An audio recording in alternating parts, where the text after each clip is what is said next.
오늘도 주님의 성전을 찾아온 여러분들의 삶 속에 하나님께서 우리의 부족함을 채워주시고 연약함을 어루만져 주시는 역사가 임하기를 간절히 소망합니다. 우리가 성전에 모여서 하나님을 만나고 또 돌아가게 되면 우리의 삶은 또 즐겁고 행복해질 수가 있습니다. 우리가 예배에 회복하고 그리고 하나님을 만나고 나아갈 때에 우리의 삶이 곧게 펴질 줄로 믿습니다. 우리 옆 사람에게 한번 인사해 보겠습니다. 잘 오셨습니다. 하늘의 복 받으십시오 하고요. 그래요. 항상 하늘의 복을 받아서 행복한 우리 복음교회 성도들 되시길 간절히 소망합니다.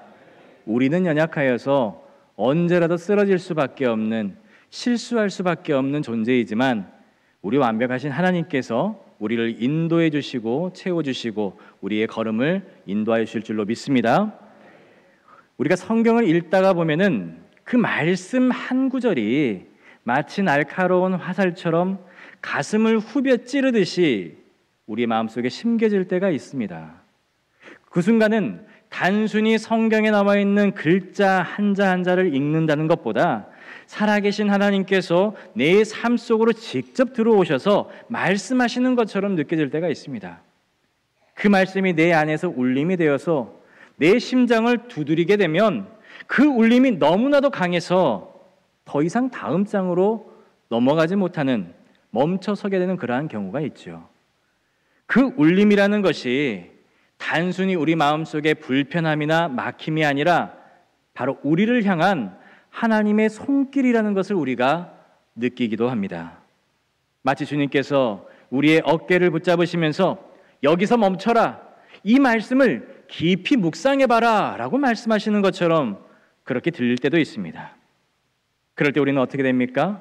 우리의 지난 날을 되돌아보면서 내가 걸어온 길이 주님의 뜻에 합당했는지 돌아보게 되고, 현재 살아가고 있는 내 모습이 말씀 앞에 합당한지 비추어 보게 됩니다. 또한 앞으로 가야 할 길에 대해서도 내가 계획하고 통제하려던 그 마음을 내려놓고 오직 주님께 내어드릴 수밖에 없다는 것을 깨닫게 되죠. 이런 경험은 말씀의 권세가 얼마나 우리에게 크게 작용하는지를 보여주는 것입니다. 성경은 단순히 과거에 기록한 것이 아니라 지금 내 삶을 비추고 있는 거울이 되고 살아 움직이는 하나님의 음성이 되는 것입니다. 그래서 어떤 구절은 그냥 넘어가 버리는 글이 아니라 나를 붙잡고 흔들고 나라는 사람, 이 존재 전체를 새롭게 하시는 하나님께서 주시는 도전이 되기도 합니다. 때로는 그 말씀을 읽으면서 눈물을 흘리기도 하고, 때로는 두려움과 떨림에 맞서기도 하지만 결국에 그 울림이라는 것은 나를 주님 앞에 더욱 온전히 세우기 위한 은혜의 사건이었다는 것을 우리가 고백하게 되죠. 오늘 우리가 읽은 말씀 속에서 또한 우리의 마음을 크게 움직인 부분이 바로 36절의 말씀인데요. 같이 한번 읽어보도록 하겠습니다. 시몬 베드로가 이르되 주여 어디로 가시나이까? 예수께서 대답하시되 내가 가는 곳에 내가 지금은 따라올 수 없으나 후에는 따라오리라. 아멘. 여러분, 이 구절은요, 단순히 예수님과 제자 베드로의 대화가 아니라 이 제자를 향한 주님의 깊은 사랑과 배려가 담겨 있는 대화입니다.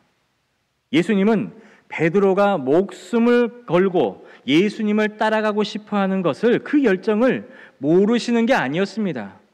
오히려 그 누구보다도 베드로의 마음을 알고 계셨습니다. 그래서 주님은 베드로가 할 수 있는 것과 할 수 없는 것까지도 정확하게 알고 계셨습니다. 이 말씀은 베드로가 아직은 감당할 수가 없고 아직은 준비가 되어 있지 않다라는 사실을 베드로에게 말씀해 주신 것이죠. 그럼에도 불구하고 주님은 단호하게 너는 안 돼 라고 선을 긋는 것이 아니라 후에는 네가 따라올 수 있을 거야 라고 소망과 약속 또한 베드로에게 허락해 주셨습니다.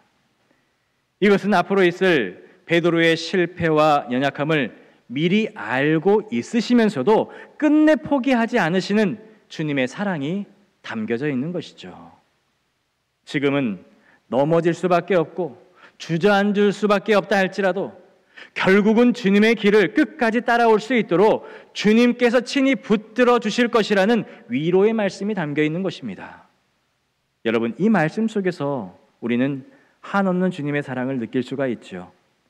예수님은 제자들의 무리한 결심을 꾸짖기보다는 그 마음을 헤아려 주시고 지금은 아니야, 하지만 반드시 네가 할 수 있는 그날이 올 거야 라고 말씀해 주시는 겁니다. 이것은 단순한 위로나 격려가 아니라 주님의 배려이고 제자를 향한 사랑의 표현이 되는 것이죠. 마치 어린아이가 부모를 따라가고 싶어 하지만 아직은 미숙한 모습을 보일 때에 부모가 말을 하죠. 지금은 안 되지만 곧 너도 할 수 있을 거야 라고 말입니다. 그런데 여러분, 사람들은 종종 이런 모습을 보입니다. 누군가가 함께 가고 있을 때 나는 아직까지는 못 따라갈 것 같아요 라고 이야기를 하면, 지금 내가 못 가겠습니다 라고 이야기를 하면은 기다려주지를 못합니다. 억지로라도 그 사람을 끌고 가려고 합니다. 여러분, 교회 안에서도 성도들을 다그치고 이 가정 안에서는 자녀들을 심하게 몰아붙일 때가 있죠. 우리의 참을성 없는 민낯이 고스란히 나타나게 되는 것입니다. 자녀들이 내 기대에 미치지 못하면 실망하고 때로는 그 실망을 속박과 강요로 풀어내기도 합니다. 돌아보면 이것이 바로 우리들의 참 모습일 수도 있습니다. 내 뜻대로 되지 않을 때에 상대방을 심하게 몰아세우고 강제로 끌고 가려 했던 적도 우리에게는 있었습니다. 그 결과 상대방의 마음을 상처를 남기기도 했고 관계가 멀어지기도 했습니다. 그런 옛 모습을 우리가 기억하면 주님 앞에 너무너무 부끄러운 모습이지요. 사랑하는 성도 여러분, 예수님의 시선은요, 현재의 우리의 모습을 바라보고 있지 않습니다. 현재의 모습에만 국한되어 있지 않다는 거예요. 지금은 우리의 모습이 형편이 없고 연약하다 할지라도 나중에는 의젓하고 당당한 믿음의 사람으로 설 것이라는 소망을 예수님이 품고 계시다는 거예요. 지금은 우리가 실패투성이 같아도 나중에는 하나님 나라의 큰 일꾼으로 세워질 것을 미리 아시고 우리를 결코 포기하지 않으신다는 것입니다.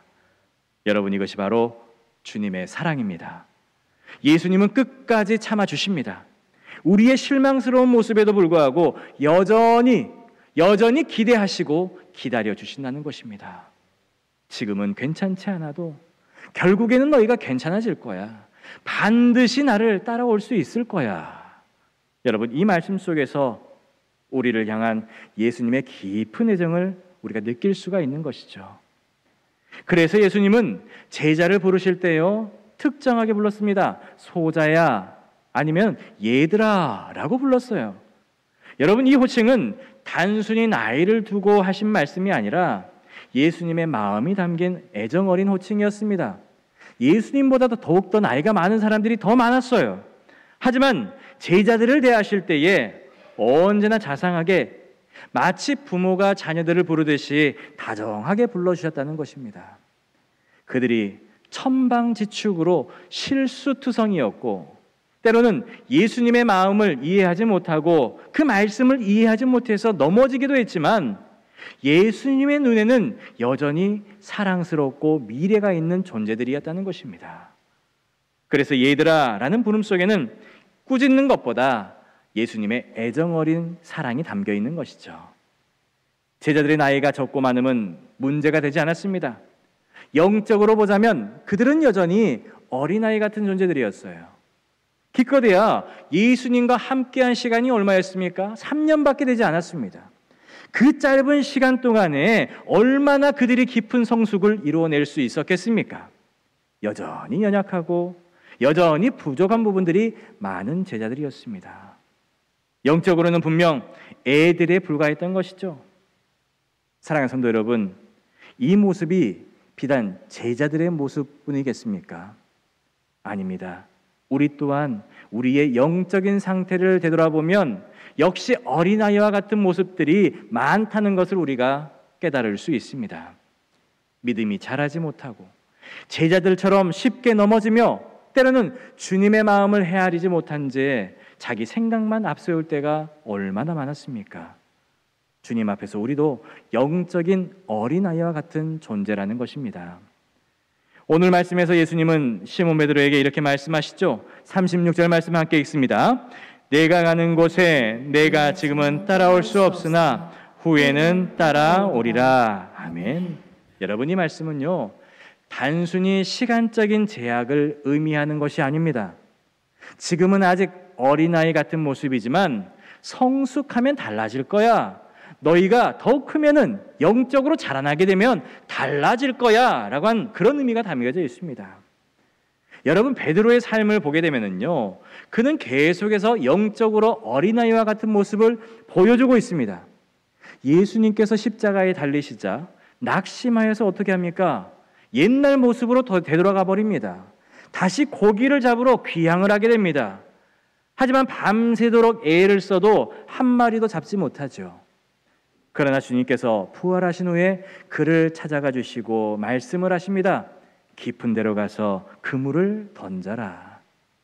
이 상식적으로는 도저히 이해가 갈 수 없는 말씀이지만 예수님의 권위 앞에서 거부할 수가 없었죠.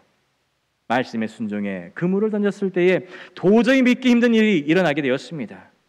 그토록 애를 써도 한 마리도 잡지 못했던 그 그물이 순종하고 난 후에는 그물에 가득 차게 되었다는 것입니다. 여러분, 이 장면은요, 단순한 고기를 잡는 기적의 이야기에 불과한 것이 아닙니다. 인간의 힘과 지혜로는 아무것도 할 수 없지만 주님의 말씀에 순종하고 나아가면 영적인 세계의 힘이 나타난다는 사실을 여러분 믿으시기 바랍니다. 이것이 바로 부인할 수 없는 영적인 권위라는 거예요.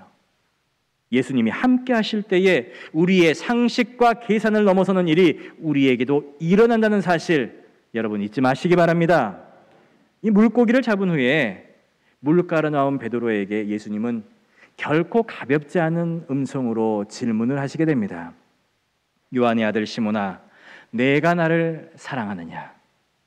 예수님은 이 질문을 3번이나 반복하면서 그에게 하셨습니다. 닭이 울기 전에 예수님을 3번씩이나 부인했던 베드로의 과거를 치유하듯이 3번의 질문으로 그의 마음을 완전하게 회복시켜 주셨던 것입니다. 주님의 그 물음에 베드로는 더 이상 인간적인 말로 장담하거나 큰 소리 칠 수가 없었습니다. 그리고 겸손하게 고백할 수밖에 없었습니다. 주님, 내가 뭐라고 대답을 하겠습니까? 주님께서 아십니다. 내가 주님을 사랑하는 줄 주님께서 더 잘 아십니다. 그때 주님은 요한복음 21장 18절의 말씀으로 말씀을 주십니다. 함께 읽어보겠습니다.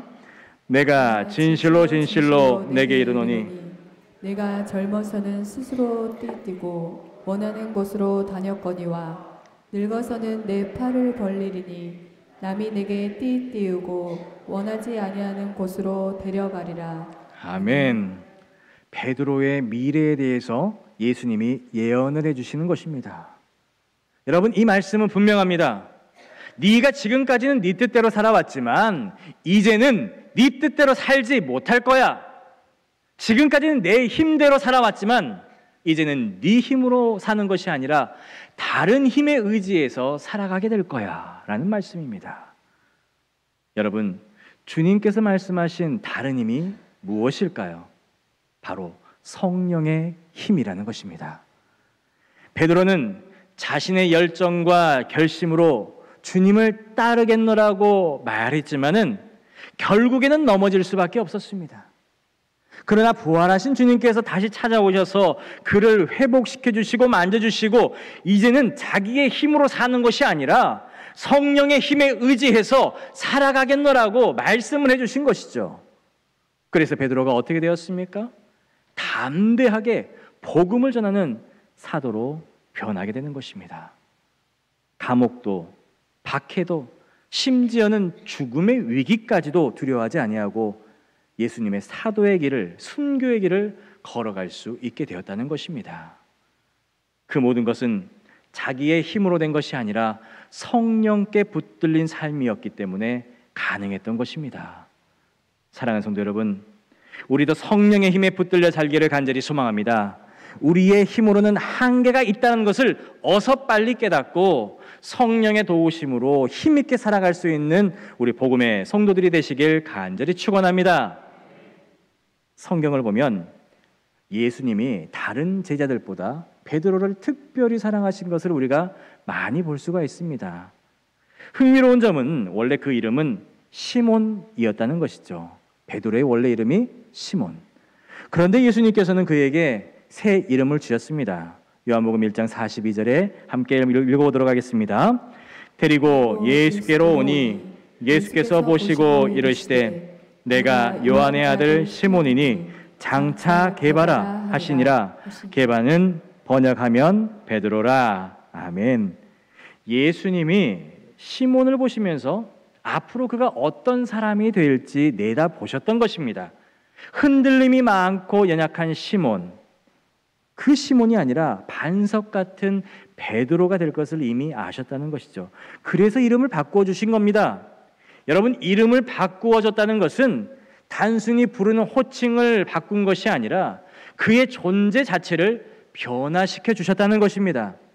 그런데 여러분, 복음서를 우리가 자세히 읽어보면 예수님께서 베드로를 부르실 때에 베드로야 부르신 게 아니라 여전히 시몬아라고 부르시고 있는 것을 우리가 알 수 있습니다. 요한의 아들 시몬아라고 반복해서 부르시는 장면이 우리가 많이 볼 수가 있는데요.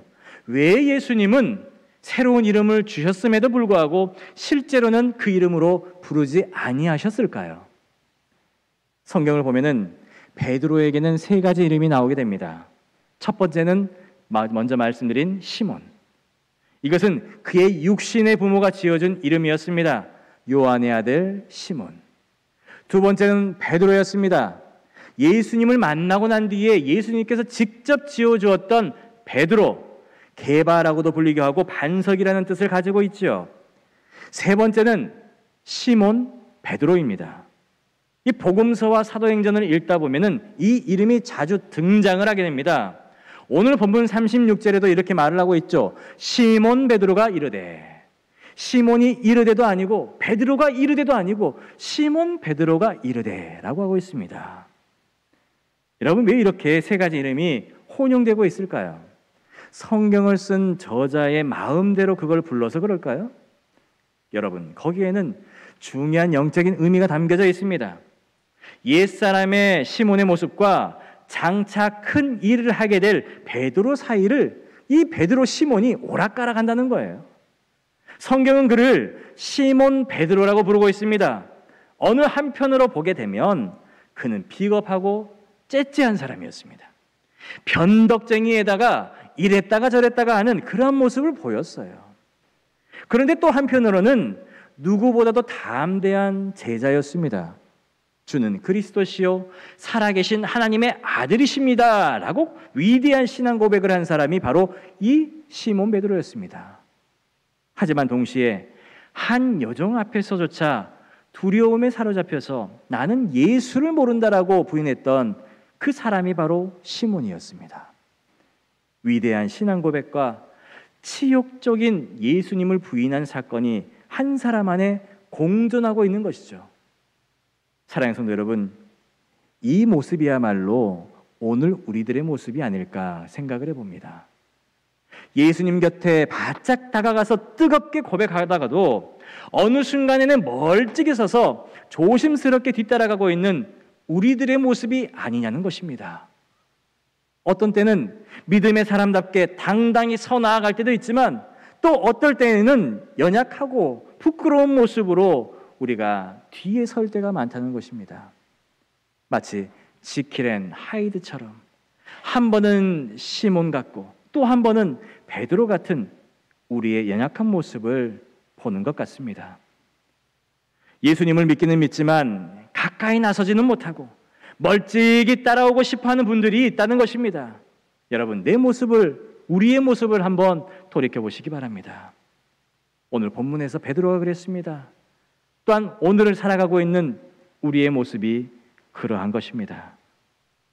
그가 모닥불가에 몸을 녹이면서 힐끗힐끗 신문당하고 있는 예수님을 쳐다보았습니다.